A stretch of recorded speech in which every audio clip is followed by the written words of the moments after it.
Vamos lá para mais um react aqui no canal, dessa vez reagindo ao Ícaro de Carvalho lá no A Deriva Podcast, onde ele vai falar sobre, pelo que eu entendi, Ícaro de Carvalho sobre a discriminação de pessoas pobres. Pelo que eu entendi não, né? Pelo que eu li. Mas mais um vídeo que eu caio por causa da thumbnail. Na thumbnail tá escrito assim: não adianta só dar educação e emprego, alguma coisa assim. Eu achei interessante e vamos usar isso como desculpa para falar um pouquinho sobre desigualdade social, sobre renda e tudo mais. Então vamos lá pro vídeo. Tu mencionou antes ali que tu entende a realidade lá da mãe solteira. Porra, lá e cacete. tal. Os ensinamentos que tu tem pra ti e acaba passando pras pessoas também, tu considera que eles só são acessíveis a partir de um certo ponto social? Cara, tem um curso que eu já vendi, onde eu falava sobre... O nome do curso era O Valor do Dinheiro. Em que eu falava sobre qual é o valor que eu acredito que o dinheiro tem que ter na tua vida e como é que eu cuido das minhas próprias finanças, né? O curso começava com um disclaimer enorme que eu coloquei antes de vender ele. Esse curso não é para pessoas pobres. Eu falei, eu não quero que você compre. Se você não tem grana, eu não quero. Porque é uma realidade voltada para quem tem acesso. Então, assim, boa parte da minha filosofia de vida, ela só é aplicável para quem tem recursos. A maioria dos pobres, cara, o que eu, inclusive, eu sou... esse é um dos pontos que fazem as pessoas, os liberais, me chamarem de comunistas, né? De comunista.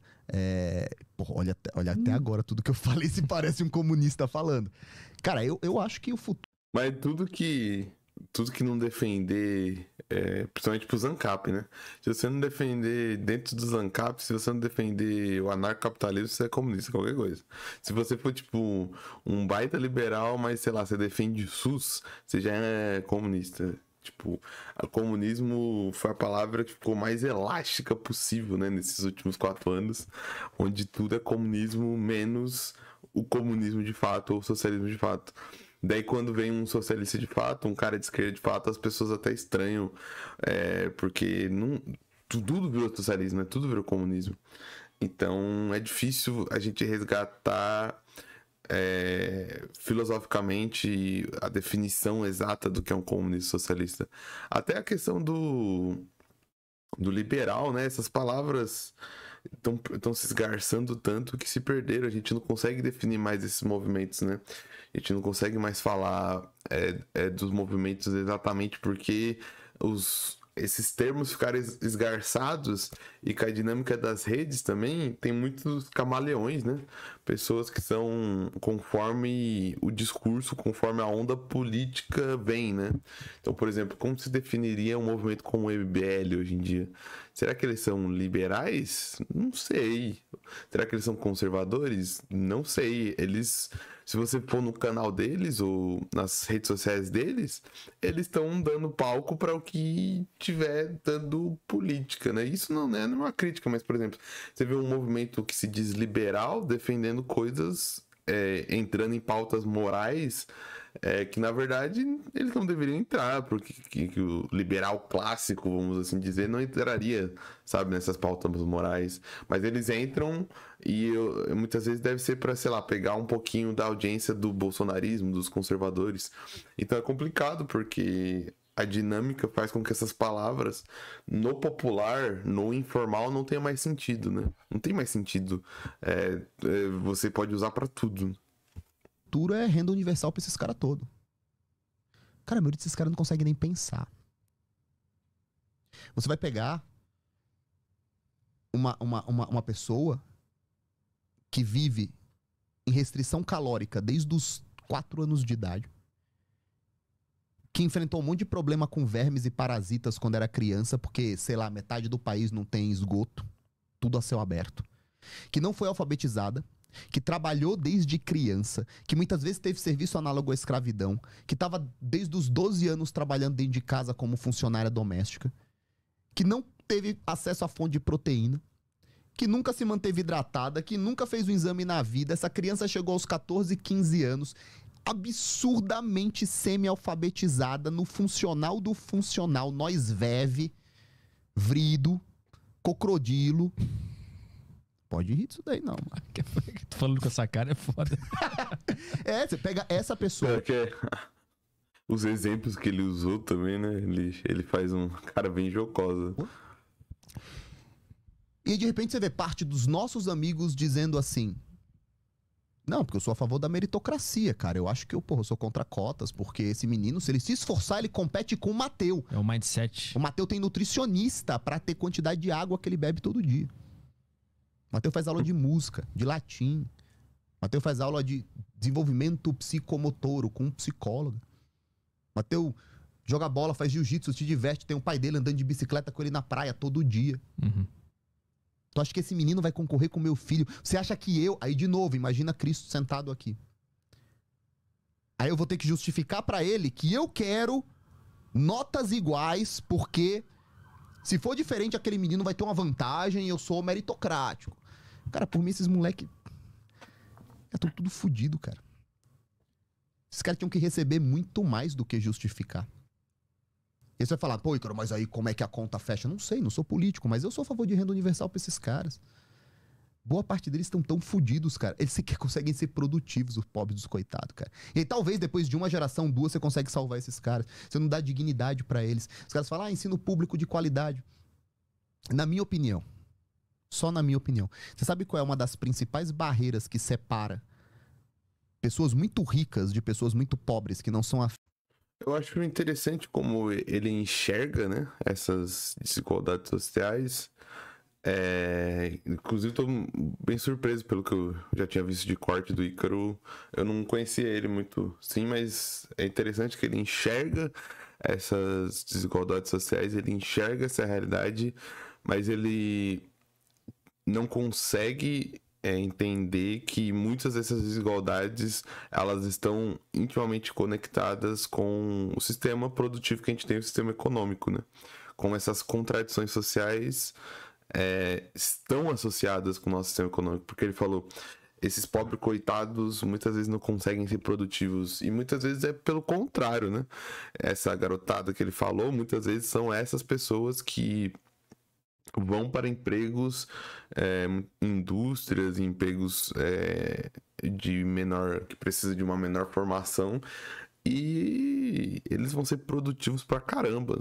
Pega o pessoal que trabalha em logística, pessoal que trabalha como auxiliar em indústrias, em produção. Esses caras têm meta, eles têm que bater meta pra caramba pra ganhar um salário de miséria, pra ver se ele tem uma PLR lá no final do ano, ou pra ver se ele bater uma meta, ele tem um bônus e tudo mais. Pega o trabalho... Nós não somos um país totalmente industrializado ainda, e também não somos um país totalmente mecanizado. A gente ainda tem muitas linhas de produção que são feitas de operário, apesar da nossa indústria ser pequena. E a gente tem, apesar de não ter uma indústria gigantesca, a gente tem um distribuidor, uma distribuição muito gigantesca, e não é totalmente mecanizado também. Então, muitas vezes... a gente se pergunta como que o Mercado Livre consegue entregar um dia depois uma entrega. Esse trabalho é feito de tecnologia, mas também é feito de pessoas que estão trabalhando na logística, que estão empilhando caixa, trabalhando com empilhadeira e tudo mais. Então essa produtividade é fruto de todo um trabalho humano. E, cara, quem tá fazendo esse trabalho logístico, o diretor da logística pode ser um cara formado, mas quem tá trabalhando na empilhadeira, quem tá trabalhando, fazendo toda a coleta, quem tá fazendo as entregas, cara, é esse pessoal que ele falou, porque, infelizmente, por não ter uma formação, a gente vai ver cada vez mais essa galera indo para esses trabalhos autônomos, esses trabalhos precarizados. Eu sei que é um exemplo anedótico, mas repare no seu dia a dia, no seu cotidiano. Eu peço muita coisa pela internet, você também deve pedir. E a gente tá vendo que cada vez são mais pessoas físicas que estão entregando as coisas, sabe? Tanto na Amazon quanto no Mercado Livre.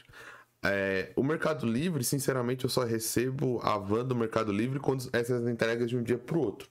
Mas se for outro tipo de entrega, vem gente em moto. Vem galera em carro de... não carro de entrega, tipo uma Fiorino. Fiorino de entrega? sei lá, aquelas minivans, tá ligado? Vem nego em Corsa, vem nego em carro de passeio, vem nego em Corsa hatch, vem nego em Corsa sedã. Tinha um camarada, mano, que ele tinha um Corsinha e ele coloca tudo aqui em cima do Corsa pra entregar, tá ligado? Então, eu acho que pelo contrário, essa galera ela tá sendo produtiva pra caramba. E esse que é o problema. Eles estão sendo muito produtivos, mas eles não têm acesso a o retorno dessa produtividade. Porque, infelizmente, essas pessoas que não têm acesso a tudo isso que ele diz, na lógica que a gente vive, elas são mais exploradas ainda, sabe? Então, esse cara que não tem acesso, talvez ao ensino, mas ele vai conseguir aprender a dirigir, ele vai juntar uma grana, vai tirar uma carteira, ele não terminou o ensino médio, mas ele tem carteira, ele vai lá e vai fazer um Uber, e a Uber é milionária porque eu tenho um monte de gente sendo explorada num trabalho precarizado por conta disso, né? As pessoas, muitas vezes, por não ter acesso... Falando em trabalho precarizado, ligação de telemarketing. As pessoas, para não ter acesso, tipo, não ter acesso a uma formação, daí teve essa crise toda, foram demitidas. A única coisa que elas têm é o carrinho delas que elas conseguiram comprar. O que elas fazem? Elas começam a entregar coisas num trabalho precarizado para alguma transportadora, pro Mercado Livre, pra Amazon e tudo mais. Tem um malandro, cara, que ele entrega pra Amazon de moto. Mano, ele tem uma bolsa gigantesca, que é tipo uma bolsa que dá 360. Eu não sei o nome da bolsa, mas não é tipo bolsa de carteira, tá ligado? Ele tem uma bolsa gigantesca assim, mano. Ele dirige a moto com aquela bolsa gigantesca assim. Não sei como ele aguenta, tá ligado? Porque deve fazer um peso. E ele faz entrega só de pacote pequeno, tá ligado? Tipo, sei lá, tu comprou um papel toalha, tu comprou uma caixa de biscoito, aqueles pacote pequeno, tu comprou um livro. Sempre que eu compro um livro da Amazon, é batata. É esse malandro que vai entregar. Um cara numa moto que vem. Tipo, ele tem uma bolsa aqui e uma bolsa aqui, cheio de coisa, velho. E, cara, o cara pode tá tirando uma grana da hora, tá conseguindo sobreviver, mano, mas é um trampo de. Desculpa o vocabulário, mas é um trampo de corno, né, velho? É um trampo precarizado. É um trampo que não deveria existir, né? Financeira, cara, é o ambiente que eles vivem. Tem um texto do Olavo chamado Pobreza e Grossura. Leia esse texto. Pobreza e Grossura. Digita pobreza e grossura. Pô, Ícaro, vou ficar devendo aí, hein? Vou ficar devendo porque Olavo de Carvalho é osso. Grossura, Olavo de Carvalho. O Olavo fala, não adianta de nada você dar dinheiro para um mendigo comprar um frango se ele não pode entrar na padaria e comprar esse frango. Isso é verdade. Verdade, se essa pessoa não tá socializada, né? Não adianta nada você dar dinheiro para essa pessoa se você não muda o ambiente que ela consegue viver, se esse dinheiro vai ser sustentável, né? Não tô dizendo que a gente não deva dar dinheiro. Tô falando que isso é verdade. Se, tipo, a pessoa não tem acesso aos recursos, não adianta ela ter dinheiro, né? É muito melhor você dar comida ou outro tipo de coisa, porque essa pessoa não consegue nem entrar no lugar para consumir. E comprar um hot dog pra ele não poder entrar na loja e comer esse hot dog, ter que comer no chão, enquanto as pessoas atravessam a rua. Em que você não pode olhar para ele, apertar a mão dele e chamá-lo de senhor. Porque ele é um mendigo, é um pária. Então é isso, assim. Tem um autor chamado Theodore Dalrymple. Ele escreveu Vidas nas Sarjetas, Podres de Mimados, Geração Perdida, se não me engano. O Theodore Dalrymple, ele fala muito sobre a vulgaridade. Cara, um problema crônico em ambientes mais pobres e periféricos é a vulgaridade. Esses meninos, eles não estão lutando só contra a falta de leite em pó, só contra a falta de vermífugo, só contra a falta de esgoto. Eles estão lutando contra a perda total, a corrupção total da infância deles pela vulgaridade.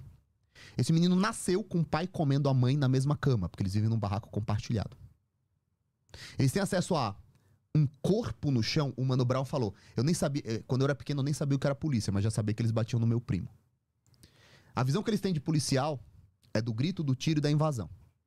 Morto, eles encontram no chão. Prima, 13 anos, tá grávida. Festas, funk, vulgaridade, droga e armas. Mesmo que eles sejam da igreja, de uma família de igreja, se eles estão na favela, eles estão rodeados dessa merda. Aí eles vão pra escola. A escola é feia, pichada, quebrada. Os moleques fumam maconha lá dentro. Batem no professor, desrespeitam o professor. Quem são os heróis, os amigos deles? Traficantes. PCC, essas porra. Eles voltam pra casa, o que eles encontram? Mais vulgaridade, troca de promiscuidade dos próprios pais. O pai bêbado no bar, sendo arrastado, a mãe batendo nele. Muita violência, muito grito, muita porrada nas próprias crianças. As crianças apanham o tempo todo, apanham de primos, de mães. É isso, cara. É muito mais do que educação. As pessoas são tratadas... Espera aí. É complicado, porque ele tá falando de um problema moral, como se o problema moral fosse restrito de populações periféricas. E não é, né? Essa questão que ele trata como vulgaridade, né? E incomoda um pouco como se fosse um determinismo, assim, uma espécie de determinismo. Eles são... o problema não é só a pobreza, o problema é que eu tenho que mudar a moralidade, o intelecto dessas pessoas. Mas não sei se é minha visão que tá contaminada, mas muitas dessas questões que ele trouxe são provocadas pela fragilidade social, que se resolveria sim com uma questão de renda e com a questão de educação, sabe? Essa questão sexual que ele falou sobre, tipo, por exemplo, a prima tá grávida, essa questão social de você entender que algumas substâncias são nocivas e tem uma idade certa para você consumir elas. A questão do pai bêbado, muitas vezes o pai bêbado, ele não tá bêbado de sacanagem, muitas vezes a situação é tão complicada que é o único refúgio que ele tem por não ter tido educação, por não ter tido acesso, por não ter sido acesso a conhecimento, por não ter um trabalho digno, por ter um trabalho alienado, é que ele vai pra bebida, infelizmente, sabe? Ninguém é de ferro. Não podemos ser moralistas ao ponto de falar, esse cara tá perdido, tem 3 filhos pra criar e tá bebendo. Mano, muitas vezes a cabeça desse cara tá ferrada, ele foi criado num ambiente muito pior do que o filho dele. Ele não vê perspectiva pro filho dele, não vê perspectiva pra ele. Então, é complicado porque, de novo, exemplos anedóticos, mas se a gente for, quantos casos de vulgaridade a gente vê na elite, por assim dizer, ou pessoas em classes altas? Isso também existe, né? Questão de abuso de substâncias, questão de adultério. Essas questões não são circunscritas daquele ambiente. E por isso as pessoas da elite estão perdidas? Acho que não, né? Porque a questão material, a questão da economia influencia no agravamento dessas realidades, né? Por que a polícia vai até a favela e consegue destruir tudo e consegue bater em todo mundo? Por conta do sistema que a gente está inserido, né? Por como funciona o nosso sistema. Então, por que o moleque vai lá e trafica drogas? Entende? Espero não estar sendo desonesto, mas eu sinto que é problemático você colocar a questão moral, porque essa questão moral, ela é universal e não é ela que decide esses fatores, não é ela que causa essa situação de pobreza. É a situação política e econômica, sabe? Não é como se as pessoas ficassem ricas, elas se purificam moralmente também, sabe? Mas também não é porque elas são pobres que essa questão moral se agrava. É lógico, se você tá numa região, que eu tô querendo dizer assim, que não dá pra justificar, né? Não dá pra justificar a pobreza com a moralidade. Lógico que a pobreza aumenta, agrava algumas dessas questões. Mas, ao mesmo tempo, se você resolve a questão material, muitas dessas questões que ele levantou seriam resolvidas também, né? E eu acho que eu me perdi, é isso, eu vou apertar play. Que nem bicho nesses lugares. Eu sempre falo, nós precisamos, já fizemos, nós precisamos criar uma lei onde é crime você dizer pra uma pessoa preta que ela não pode entrar no elevador social. Eu falo assim, nós precisamos criar uma lei para que as nossas avós não torcessem o nariz quando uma empregada entrasse no elevador. Cara, o país precisou criar uma lei pro porteiro entrar no elevador. Ou precisa até o 10º andar. Não, vai no de serviço aí. Tipo, é a desumanização. O meu personal, Brunão, é da cor desse sofá. Negão fosco gigante. Ele alugou um apartamento. O Brunão tem 300 alunos. O Brunão ganha mais de 60, 70 mil reais por mês. Ele alugou um apartamento. Ele chegou para entrar no apartamento. O porteiro olhou para ele e falou: ah, tá bom, negão, que tu pode morar aqui. Aí ele falou: não, eu moro. Aluguei. Ele: tá bom. E é isso. Aí ele estava indo da aula, tomou um enquadro. Aí ele estava subindo com os amigos no carro, tomou um enquadro. E é isso. Consistentemente. Eu sempre falo. Aí você vai lá, tem uma menininha, uma menina negra. Ela vai à praia. A minha filha vai à praia. A Tereza vai à praia. Ela vai à praia. As duas estão de maiozinho. E, cara, quando eu escrevi esse post, você não tem ideia de quantas mães me responderam chorando, cara. Áudio, vídeo. Chorando. Por quê? Porque é uma dor que a gente não tem ideia. A gente não participa disso. Você já viu minha filha, Tereza, número 3? Parece uma princesinha do cabelo loiro, comprido, assim, um olhinho clarinho, assim. Que a minha esposa é muito branca, né? E a Tereza vai na praia, as pessoas vão falar o quê? Exatamente o que eu usei, o termo que eu usei, princesinha. Ai, que lindo o cabelo dela, olha o lindo cabelo dela, amarradinho. Olha que menina linda, olha, tão inteligente. Eu falei, a menina negra, ela ouve o quê? Nossa, já tem bumbum, hein? Já tem pernão, hein? Nossa, vai ficar... Ai, também puxou a mãe. Sexualização, desde cedo. E, de novo, isso não é questão da faixa de renda, né? Essa é uma questão cultural, comportamental do brasileiro como um todo, né? O corpo negro, o negro, ele é sempre inferiorizado, o negro como pessoa. Mas, e a única vez que ele é valorizado é o corpo. Então, o negro basicamente vira um pedaço de carne, porque tudo negro inferior, a não ser o corpo dele. Então o homem negro, ele vai ser considerado viril, atlético, ele tem um aparelho reprodutor grande. A mulher negra tem é sedutora, tem um corpo bonito, né? Então, até isso faz parte da inferiorização, né? Porque você é todo inferior. Seu cabelo, seu intelecto, a sua personalidade, a sua moral, tudo seu é inferior, menos o seu corpo. Você só tem o seu corpo para dar. Você só tem o seu corpo para dar pro esporte, e a mulher só tem o seu corpo para dar pro carnaval, pro samba, pro sexo, né? Preto, é bom que você samba, hein? Tem que falar menos. Nota mental, falar menos. Eu vou falando muito, eu vou me perdendo, porque eu sou prolixo, né? Eu vou falando, eu não paro nunca. Além do corte ficar gigantesco, eu ainda me perco no que eu tô falando. E as meninas choravam, falando, nossa, eu levei minha filha e ouvi exatamente isso. Minha filha tinha 3 anos e ela ouviu, nossa, já tem bundão de nega. Cara... Indo de nervoso. E aí você acha que é só dar educação e dinheiro pra esses caras. Pode ser que a gente dê todo o dinheiro e os caras continuem fudidos. E o que a gente vai fazer? Irresponsáveis, tá vendo? São burros, não sabem gerenciar o próprio dinheiro. É bom que a gente tire as coisas deles.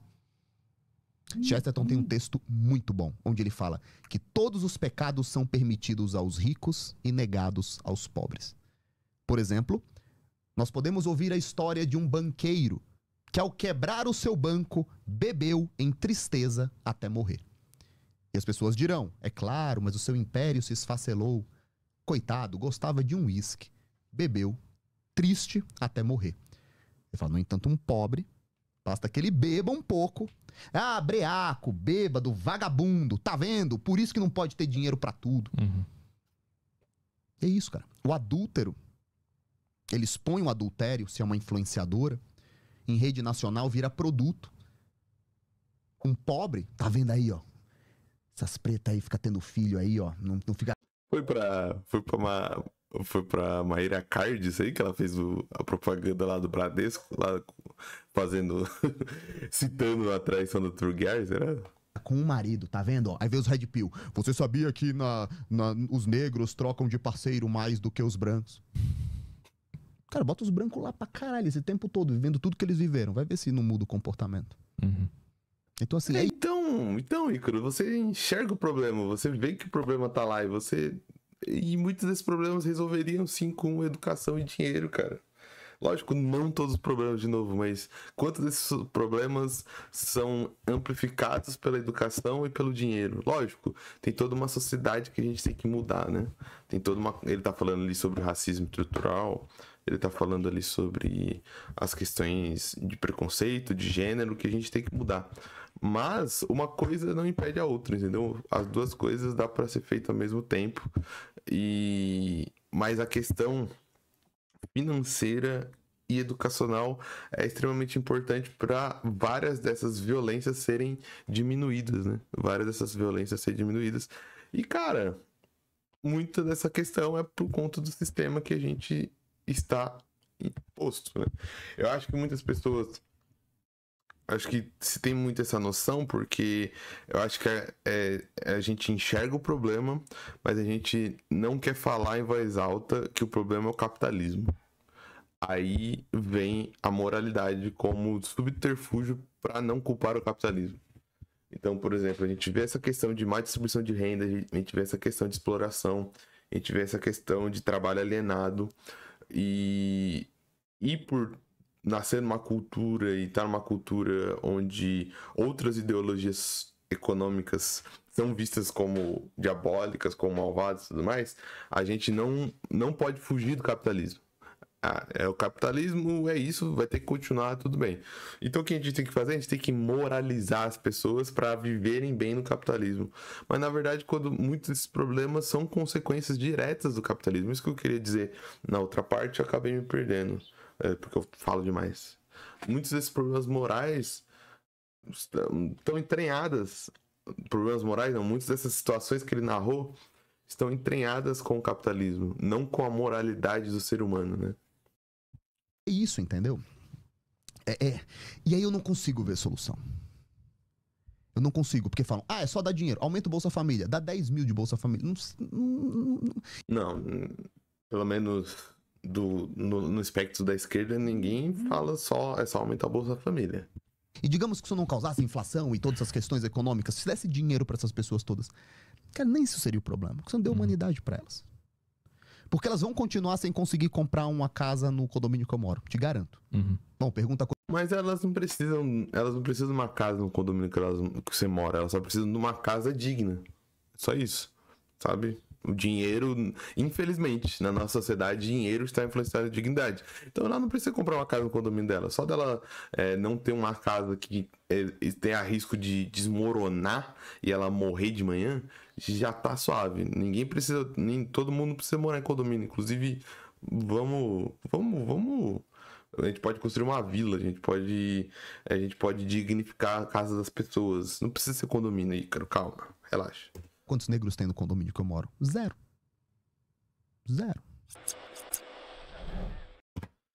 Então é isso. Acabou o corte do Ícaro aí. Caramba, foi um papo bem interessante. É muito legal ver a visão assim. E muito interessante que tem todo... Se consegue ver todos esses problemas, mas não se consegue falar mal do capitalismo, né? E, cara... Pode falar, não vai, nenhum raio vai cair na sua cabeça, tá ligado? O capitalismo tem suas contradições e elas estão cada vez mais se demonstrando, né? E é isso. Se você gostou desse vídeo, não se esqueça de deixar o like, não se esqueça de deixar o comentário aqui embaixo. A gente se vê na próxima e tchau, tchau.